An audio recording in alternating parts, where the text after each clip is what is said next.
welcome to the India show. This is your host, Praveen Dabas, and we have Srikant Sekhar with us. Srikant, hope you're feeling better. I can see your face is still swollen up. How's your health now? Mm, like I'm good, but then the problem is as the jaw is broken and all, Hmm. I'll be living on a straw for next 1 month. Okay. So that is something I don't like because I already feel like I'm losing weight and all.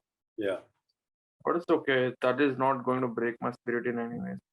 yeah. So you're still in Delhi in the hotel. Yeah, I'm still in Delhi. Probably I'll be flying out tomorrow because I had to do a couple of checkups done, and after they will give me a green signal to fly, I'll fly out because there might be atmospheric pressure in the uh, Plane. flight and Okay. yeah, so in the flight.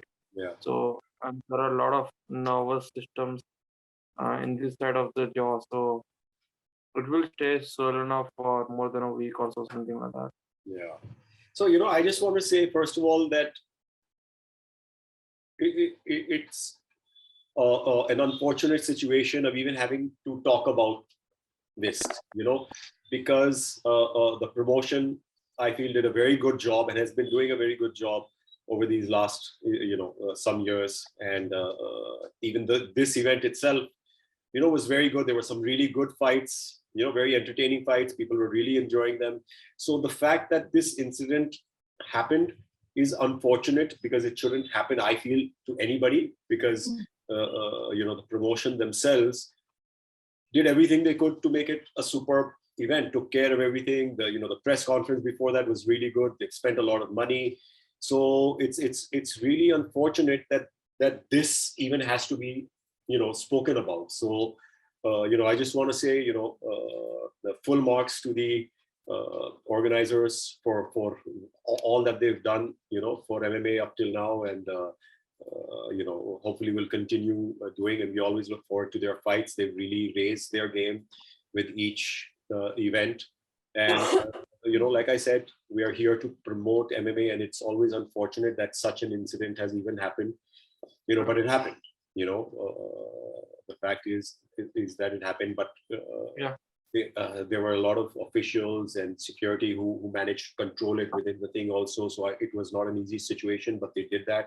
A lot of steps have been taken, so full marks and respect to them for stepping up. And like I said, again, it was a superb event. A lot of the events they've done, all the events they've done have really been increasing, the level of MMA all the time, and the production value as well. So, full marks to them, but, unfortunate events which happened afterwards. Now, tell me, how are you feeling that everything has settled in? Uh, uh,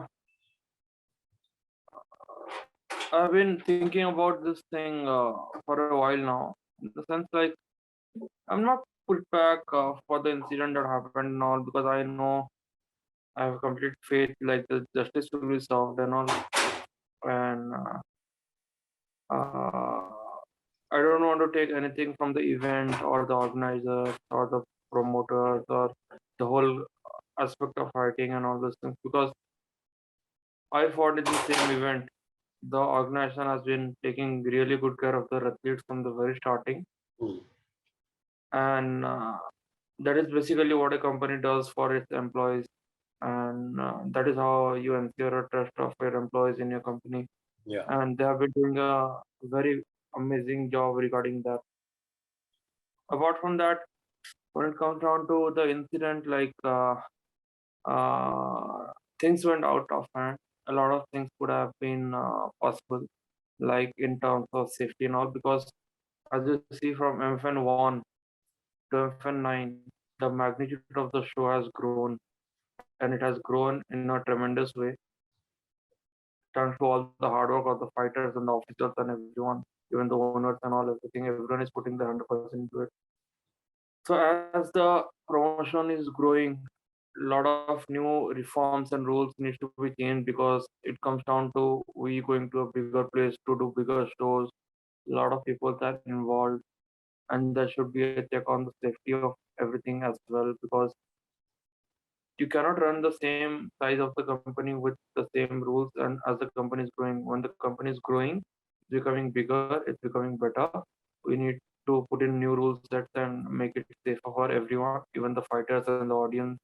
And as we are going to sign, as like MFN is going to sign a broadcasting deal, so it is very important for them to have new sets of rules and protocols, so that these things cannot be repeated again, and everything has to be functioning very smoothly. But I just want to say one thing. See, these kind of incidents have happened abroad. Now, I don't want to put it down by saying anything, but sometimes it's possible because during these fights, emotions run very high. And sometimes, no matter what you do, we saw even during one of the UFC events, the whole Khabib Conor saga, where words have been exchanged or tempers flew high. Khabib, went over the octagon to jump on somebody. So sometimes there's something, some things which you can't do, no matter how much bigger you become and how much you plan. Of course, one is your plan saying. So I understand what you're saying as well, which is fair enough. But like I said, these things have sometimes happened in bigger organizations. Of course, it's a learning, for everybody. But sometimes they just can't be stopped when tempers are that high. The thing is to understand also here is, why did it happen from your point of view? The events was because I've read somewhere that people are, some people are saying of that side, from, I don't know if they're from the, the people who were attacked or what, I don't know, right? But from some of the stuff I've read, some people are saying that you said things about their mother or daughters and all. So I want you to answer that as well, and then give us the events from your side. And also, I'm sorry that you have to talk also this much, and I'm sorry we're making you give your thing, because I know it's not easy speaking, with a mouth full of plates and screws. So sorry about that. And सबको मैं sorry, कई लोग कुछ बोल रहे हैं कि हिंदी वगैरह में, अभी मैं श्रीकांत भाई से ये पूछ रहा हूँ कि क्या इन्होंने कुछ ऑडियंस वालों को कुछ बोला था, ये कैसे हुआ, और वो बताएंगे अपने हिसाब से कि एक्चुअल इवेंट्स हुए क्या थे. So, see, when it's time for a call out, after I fought with Sumit and I won, and then I had the mic in my hand, it was the time for a call out. You have the recordings, everyone heard about it. I never called out a country. I never called out a community. I called out Zamusa. That's exactly whom I called out. And it is I will do it in my way, because at the end of the day, I'm going to fight Zorsa. Yeah. Not the audience is not going to fight Zorsa, nor his guys are going to fight for him, nor my guys are going to fight for me. I'm going to fight Zorsa. I will call him out the way I call him out. Yeah. Then what happened? But then if you see the whole audience thing, it's a lot of people from Afghanistan, and like the fan base and all everything. The stands are full with Afghani fans. I don't know, maybe they didn't like the fact like I won and I called out Zohar, or they didn't know exactly how to respond back to that, or they couldn't edit it on, or maybe like, dude, at the end of the day, make it a show. If you don't like it, just post, repost, or whatever you want to. If you want to make it a mob attack or lynching, things like that, things will go in a very wrong way. Yeah. So yeah, maybe they didn't like it, and all the Indians, they started cheering. But let's be clear that in MMA, call outs are done, right? And they're done in the fighter style. They're done to push fights, everything, and all of it. It's nothing personal. Yeah, it's more than me pushing a fight, or more than me doing it for the sake of the drama or anything. Like, I'm not that kind of a guy. I wanted to fight Sosa. I was mad at him because he didn't deserve the win that he had a fight with me. I tripped and fell down, and all those things happened. It was, and then lightning struck once, and then he got that win. Well, you wanted a I was rematch, mad about the basically, whole, right? You wanted a all, rematch. yeah, the match. Yeah. So I was pretty mad about that thing. I didn't do. I was like, it was not supposed to happen that way, and then it happened. It's okay. Like I took time to forget all those things. So now I have a chance. I had my win, and then now I have the mic. I want to call out Zahur Shah. I did it in my way because I really wanted to fight him. He didn't take the previous fight. He declined that. I had to fight him. Now all those things call outs are done, and the fans are mad at me already. Now Seth is going to fight him. 1 second. Yeah. Now Seth is going to fight him. So I was like, Seth, you go fight. I'll be cheering for you. And after I beat this guy, I'm going to take a rematch and I'm going to beat this guy again. Okay. So Seth goes, he starts fighting. I'm standing near the stands and I'm cheering for Seth. So all these guys behind me, like there were like 200, 300 people sitting behind me. Those fans were like shouting and roaring and like hitting bottles when he came in. So it was quite a stadium full of a lot of emotion. And Seth is beating Zahur, and then these guys just started slowing down, and then the fans started roaring. And I was completely cheering for Seth. I was jumping there, like, oh, Seth, go, do it, let's go, let's finish this and all. So at the same point of time, someone from behind threw a bottle. And I turned around and look, and there are like when you look into a crowd, you never know who threw a bottle. There are like hundreds of them. Mm. And when I turn around, there are like 20, 30 faces staring at me and like mocking me like this. What happened and all the things. Then I didn't exactly know who threw a bottle and all. So I'm like, okay, rather than messing up with them, let me just see the fight because it's still going on. And then comes second round and Seth beats Zaur Shah and submits him. And then I think the MF1 officials or ISMF, someone threw t-shirts into the crowd for promotion and all. So these guys, when they lost, they started throwing those t-shirts back, or maybe some paper garbage or something. Like it hit me behind. Then I again look back, and now people are like, because I said Zaur fuck you in the ring, calling him out. Now this audience is shouting fuck you and all. So I'm like, what is the problem with you guys? You can't take a loss. Are you so salty? You cannot take a loss. Then I fickled back. I'm not going to hold this back. कि मैं ऐसे नहीं किया, वैसे नहीं किया. I will say what I did. Then these guys, they looked at me and like I flipped back like, okay, if you want to do this, let's do this. But then I was there standing alone, protecting my own right. You, everyone at the end of the day is a human being. If 20 of you are clicking at me and you want bad things for me, dude, I'm going to stand my ground. I'm not going to leave that just because you are a lot of people. I'm not going to do that. And then after that, when I flip back, these guys they become pretty aggressive. So I think one of the officials of IMA was standing there.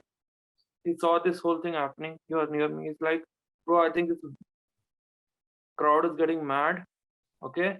And this is not the right time to be here. And emotions are pretty high. All the Indian crowd is shouting, and on the Afghan crowd, like they are feeling a little down because their guy lost and they didn't know how to handle it. So you need to get out of it. So he pushed me towards the cage. It's like, okay, take the exit. Go beside the cage and take the exit. And as when I was walking beside the cage,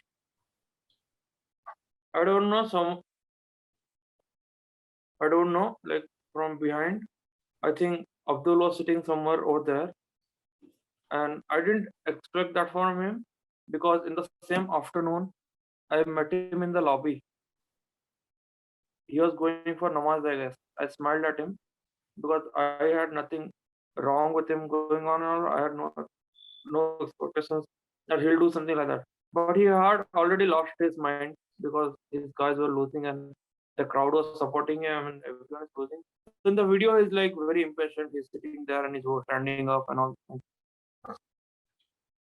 He jumped from behind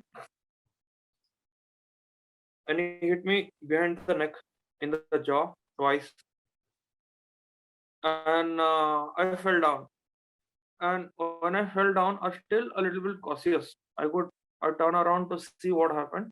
Then I see him stomping me from the top. And now at the same point of time, all the officials they made a human barricade in front of me. Officials and my coaches, Ashwin, Mohit, and Ranjit sir was there. They made a human barricade. And at the same point of time, the crowd broke in.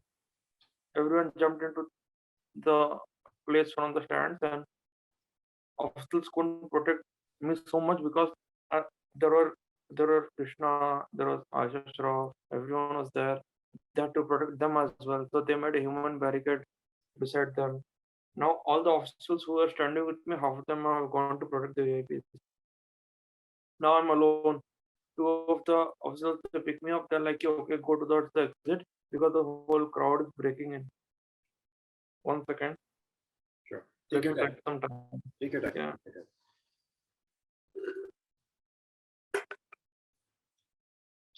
When I talk, the blood flows and it swells up. Yeah. So these officials they took me out, and when the crowd saw like I'm going out, few of them they ran behind me, calling everyone like this. And I don't know, like these things. I think uh, I think these guys they know what they're doing. So one goes, everyone goes, and everyone goes, everyone follows there, and they know like okay, there is no work in the stadium anymore. Let's just get behind this guy. So everyone just runs 70, 80 people run behind me. So my coach and all the officers tried to hold these guys back. They were trying to close the doors, pushing these guys away in the on the way. They got beaten up. My coach got beaten up. Officials got beaten up, and some woman, like a woman official, get her back pinched. Someone grabbed them. Things like that happened. And then when I was running, my coach, like all the officials and my coach are like, "Hey, you need to run. Don't stop because we cannot control this crowd. It's too many people. Like 100 people with five." They held it for like 10-15 seconds. That was the time I got to run away. Once I run away to one somewhere outside, someone is calling me, okay, get inside this room. I'm like, dude, I have been in this kind of situation before. Hmm. The last thing you want to do is go to a Reveal closed room. Hmm. You Yeah. cannot go to a closed room. Yeah. You need to run towards the open. Yeah. So I ran towards the open, and then there are people waiting with. Have you seen those barricades with poles and ribbons in airport? They Hmm. make the queue. So these guys were waiting with those poles and stones in the entrance of the hall auditorium.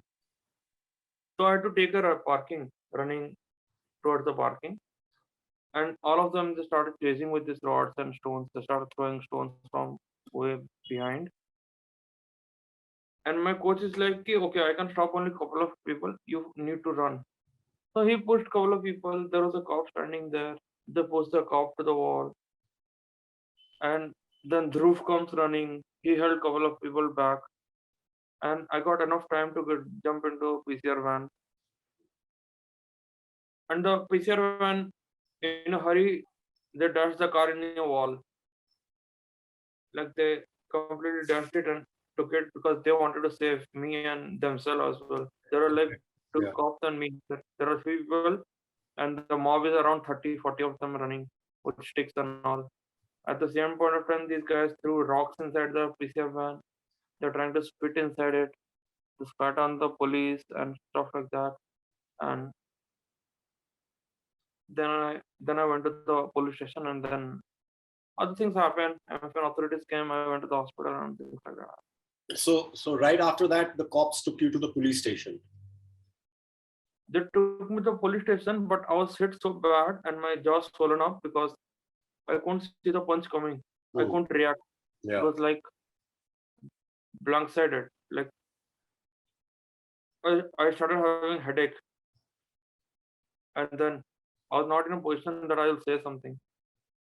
And I was telling the cops like, give me a phone. I need to call. I need to call, and but I don't have a phone. And the cops were not showing up. They're like, I don't want to give you my phone. Hmm. तू मुझे फंसा देगा. तू पता नहीं कहाँ call करेगा. I'm like, dude, I cannot argue with you. I'm having a headache. Hmm. Sometime the MFN officials came. They took me to the hospital, and then the treatment started because one of my ear was bleeding.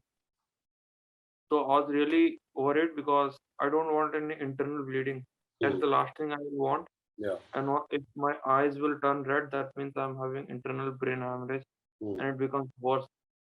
I was like, I don't want any police thing right now. Hmm. Just take me to the hospital. I want to get my brain checked. Yeah. And then other things happened. So and the organizers have been taking care of all the medical, you can say. Yeah, of course, like they have been really helpful with me. Yeah. And I've been like we are working, coordinating with each other. Hmm. And because it's something which was not expected to be happen. Yeah, of course. And when it happened, like I felt like a family that take care of their own people. Yeah. And at the same point of time, they have been really taking good care of me, like Yeah. Which is in terms why of I said it's very unfortunate, because you work so hard for an event, you put so many things together. We do events as well, sports events, so we know how much goes into making a sports event. It's not an easy thing to put together.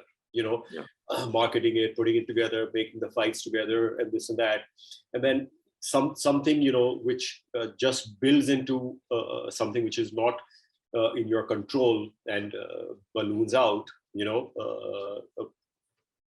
But I do believe that they've been doing great events, and everybody's going to bounce back from this even stronger.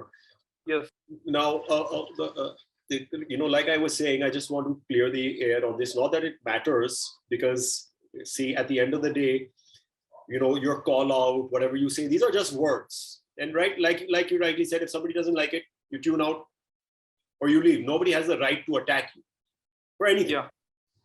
Right? Was there anything said? People are accusing of things were said about our mothers and daughters and all of that.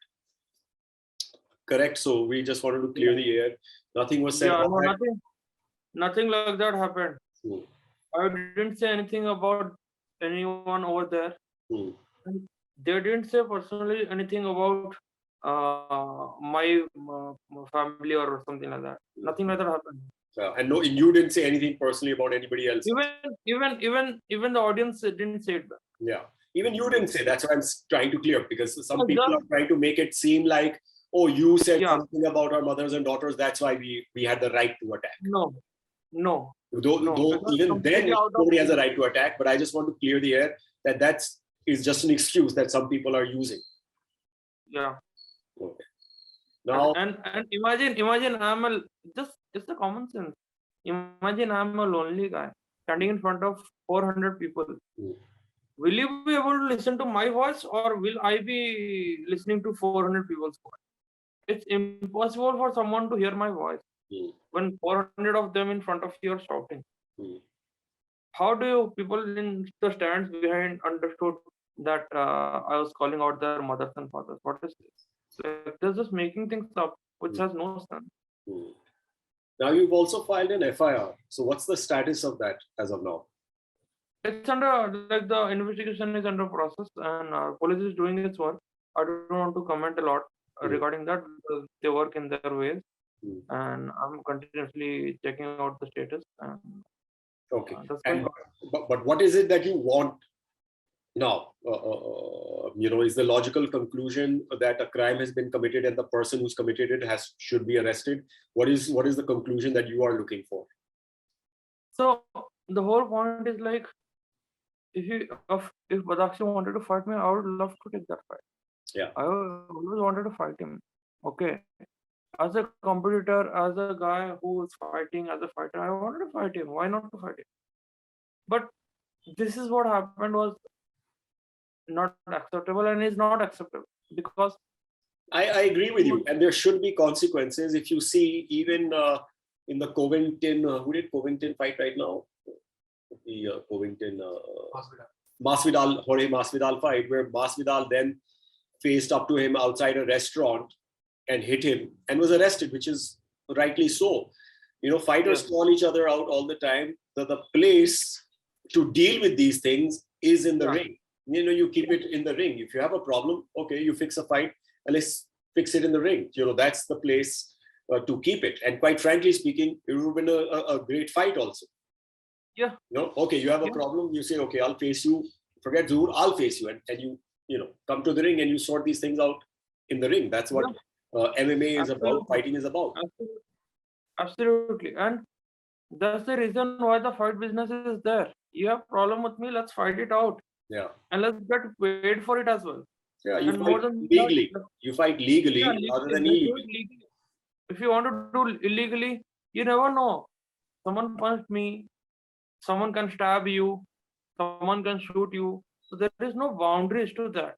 Hmm. That's the reason why there is law to avoid this kind of crime. Hmm. Else you don't need rings, people will be stabbing and punching and killing each other on the street. What's the point? Yeah. And why do you call MMA sport? At the end of the day, it is the toughest and brutal sport. But at the end of the day, there are rules to it. There Hmm. are regulations to it. There is a contract that you are signing. Hmm. There is something you are holding on to. You for 2 years, and these are the rules and regulations I want to follow. You have to follow, Hmm. and there are sets of rules you follow in a bout. So you do that. You fight me. I have the same weapons as you. Hmm. So we will fight it out on an even ground, and then yeah, whatever it is, you get your fans, I get your fan. Whatever it is, I don't problem. Because we don't Let's sort it feel, out in the cage. at least I don't feel that it's a matter of pride, you know, that somebody is being attacked by a mob, you know, Yeah, that there's no bravery in that. yes, You know, it's an act of cowardice, according to me. yes. And even if you want to punch me as a human being, punch me from the front space. Yeah. I'll see you punch me. I'll take the punch. I'll punch you back. If you want to do that, like do it like a man, not like from behind. Anyone can come from behind and hit you or stab you and rob you and go. So like what's the manly thing you're doing in that thing? But right now, I really want him to go behind the bar, which is as per as per the law, because it's not just about fighting now; it's about cleaning things up, and you cannot have this kind of mob guys or guys with no police background verifications doing dirty things in the country, okay, and having connections with people you never know, are given a platform and given a name and given a stage where they hold power over people, and where people will listen to them whatever they say without even having a background verification. What is going to say and what kind of people are going to follow him, and how it is going to affect the sport and the community and the organization. So these are the things we need to clean up right now. And when it comes to Abdul, of course, I want him to get caught as soon as possible. Okay, and I want to go and talk to him personally. What is the big deal with you? I want him to get caught, and then see, to be very simple, I don't care what people think. I'll be out of action for a year, and I'm 30 years old, and you take a year out now. I'm reaching my prime, and now my prime year is gone. I will not have opportunity to make money, make headlines, or make news of train and practice and stuff like that. Who is going to pay for that? Okay, it's very easy to like hit someone and do all these things. I don't care about the job. Imagine simple things in life. You cannot laugh. If I laugh, my jaw hurts. I cannot yawn. If I yawn, my jaw hurts. I cannot eat. I cannot open my mouth. I cannot move my jaw. I'm living on a straw. Basically, I was dieting 4 weeks before the fight. Now I'll be dieting next 4 weeks after the fight, and I'm losing weight and then not able to eat. And small things like you cannot rub your lip with your tongue, and you have to use your fingers and stuff like that. The swelling stays. Cannot talk much. If you talk much, you have a headache. And like, what is all these things going on? Like, what is the point? No, I of course want to. I want Abdul to pay for all these things. Okay, I'm like, I'm not guy who will go and ask money and all these things, all the things. Justice has to be served on a platter for him. It can be police or it can be anything. If I have some personal and economical loss, whatever it is, I think Badakshi is going to pay for all the things, all of that thing. Because at the end of the day, I have to run my life.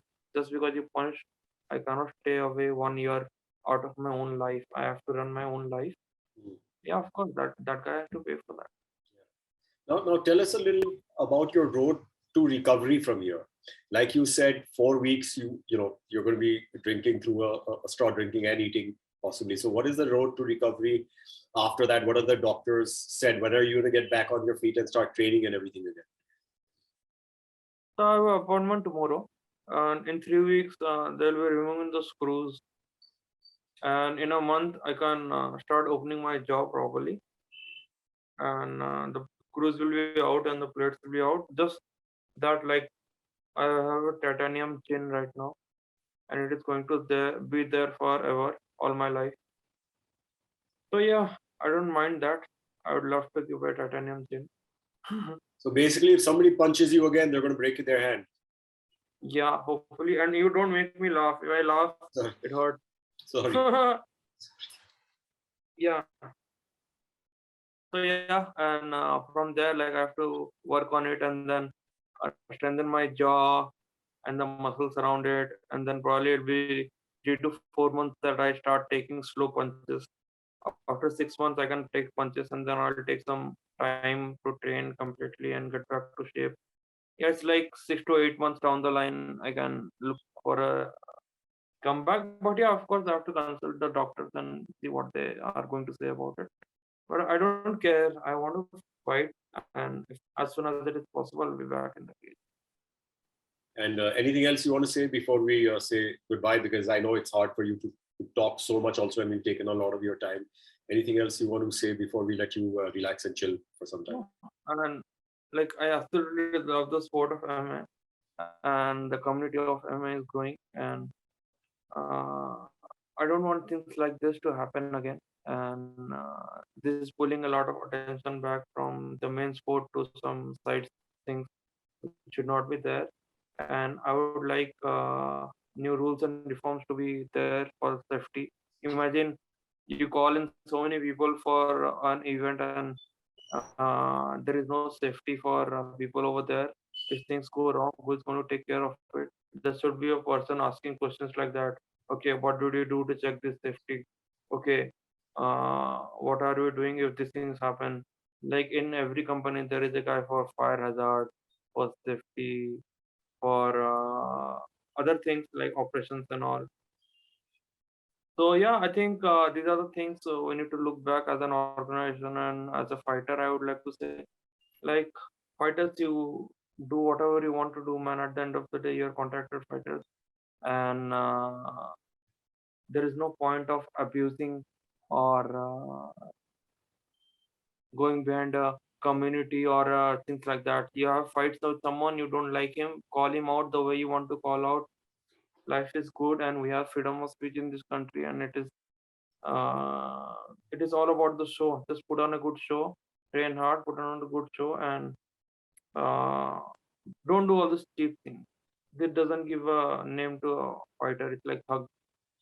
This should not be happening, and people who get themselves here should be jailed. And because at the end of the day, if you glorify people who do cheap things, you are not glorifying the right thing. That's all. Right. Well, we wish you all the very best, Shrikant, and a quick recovery, especially during the next month. We know it's not going to be easy, but we always are there for you, of course. And like I said, we always wish you all the very best. And sorry you had to go through this. And And I would like to thank the whole Indian MMA community who is standing there and supporting, and like the response or overall from so many people. They wanted to reach out and help, and all the IS officers and ACPs who came to see me, and everyone.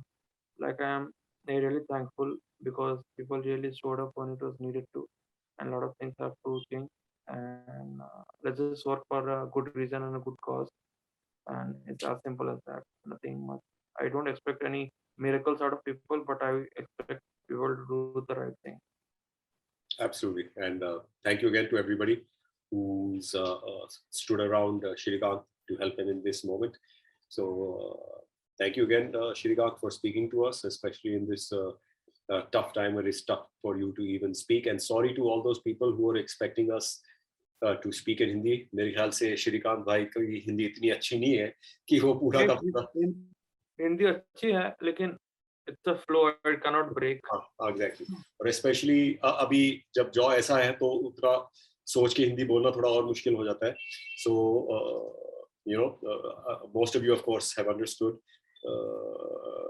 what we have said in English, and hopefully people other people will also see this, and you'll understand what the basic matter of what we've spoken about is, even if we've not spoken in Hindi.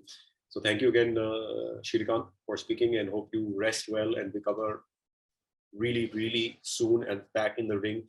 We always love to see you fight, and that's where we want to see you fighting, and that's it's really unfortunate again what's happened. We hope justice is served, like you said. Consequences are faced for people's actions, and these things are back in the ring where the spotlight should be. The spotlight should always be in the ring, on the fights. We all want Indian MMA to grow. This is where we want it to be, and hopefully we all learn and grow from this. So thank you again, Shrikant, for speaking to you, and thank you to everybody for tuning in. This is Praveen Dabas from the MMA India show. Thank you. Jai Hind. Everyone was Jai Hind.